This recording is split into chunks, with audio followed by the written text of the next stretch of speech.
রাতের বেলা বাইরে বের হয়েছিলাম ফুচকা খাওয়ার জন্য। আর এই যে আমাদের অবস্থা একদম, ফুচকালার কাছে আসা মাত্রই এমন ঝড় নেমেছে, বৃষ্টি যেমন বাতাস তেমন বৃষ্টি, অনেক বৃষ্টি। আর কি দৌড়ে সবাই একটা বাড়ির নিচে যে দাঁড়ালাম, তাও ভিজে যাচ্ছিলাম।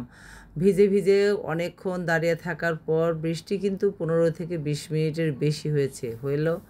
তারপরে ফুচকা খেয়ে বাড়ি চলে এসেছি। আর এটা হলো পরের দিন সকালে আমরা যাচ্ছি বেড়াতে, দাওয়াতে যাচ্ছি বোনের বাসায়।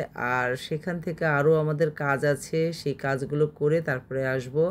ছেলে যাবে না কিন্তু আমাদের এগিয়ে দিচ্ছিল। আর দেখেন আমাদের রাস্তার অবস্থা, মানে ঈদ শেষ হয়ে গেছে কবে, কিন্তু এখনও কাজ শুরু হয়নি। আর রাস্তায় আমাদের এই রকম ভোগান্তি। বাড়ির সামনে অনেকটা দূরে, মানে মসজিদের সামনে এসে পরে আমরা গাড়িতে উঠলাম, আমি, লাবণী, আমার সাহেব, তিনজনে আমরা যাচ্ছিলাম ছোটো বোনের বাসায়।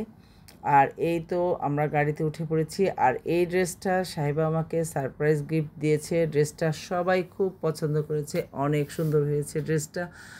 আর এই যে এখন আমরা চলে যাচ্ছি, সেখানে গিয়ে আমরা ঘুরে ফিরে আমাদের কাজ শেষ করে আমরা কিন্তু চলে এসেছিলাম। চলে আসার পরে আর ভিডিও নেওয়া হয়নি, সেখানে ভুলেই গিয়েছিলাম। এত সবার সাথে দেখা হয়ে কথাবার্তা হয়েছে। আর এই ভিডিওটা হচ্ছে পরের দিন সকালে আমি নাস্তা বানাচ্ছি, পটল আলু ভাজির সাথে রুটি নাস্তা। এই তো দেখেন, ভিডিও করতেই ভুলে যাই, মানে সবাইকে দেখলে সবার সাথে গল্পর তাড়নায় একদম, মানে আমাকে যে ভিডিও করতে হবে সেটাই মাঝে মাঝে ভুলে যাই। আমি যে একটা পেজ আছে আর আমি ভিডিও করি। আর এই যে দেখেন রুটিগুলো সেঁকে রাখছি। রুটিগুলো আগের দিন বানানো হয়েছে বলে মানে ফ্রিজ থেকে বের করতেই একটু পানি ছেড়ে দিয়েছিল। আর এগুলো আমি সেঁকতে পারতেছিলাম না, পরে অবশ্য সুন্দরভাবে সেঁকা হয়েছে সবগুলো রুটি। সেঁকে নিয়ে এখন নাস্তায় দেখা যায় এই একদম কাগজের মতো রুটি। আমি এই রুটিগুলো কিন্তু আমি নিজে বানাইনি, পারভিন বানিয়ে দিয়ে গেছে। অনেক সুন্দর হয়েছে রুটিগুলো। আর এই যে ভাজি, দুধ নিয়েছি, ডিম সিদ্ধ। এখন নাস্তার পালা শেষ করেই দুপুরে আজকে কী রান্না করব সেই চিন্তা। আসলে আমাদের গৃহিণীদের নাস্তা করতে করতেই মনে হয় আমরা আজকে কী রান্না করব। নাস্তায় কিন্তু আজকে খুবই ভালো লেগেছে, অনেক সুন্দর ছিল। রাতের একটু তরকারি ছিল, সেটাই আমরা বেড়ে নিয়েছিলাম।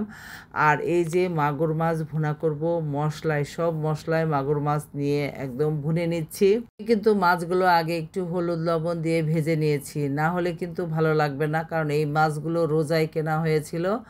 আর অনেক দিন ফ্রিজে মাছ থাকলে খেতে ভালো লাগে না। আর এই যে মাছগুলো ভুনা হয়ে গেছে, ধনিয়া পাতা দিয়ে নামিয়ে নিলাম। আজ এই পর্যন্তই, ভালো থাকবেন সবাই, আল্লাহ হাফেজ, আসসালামু আলাইকুম।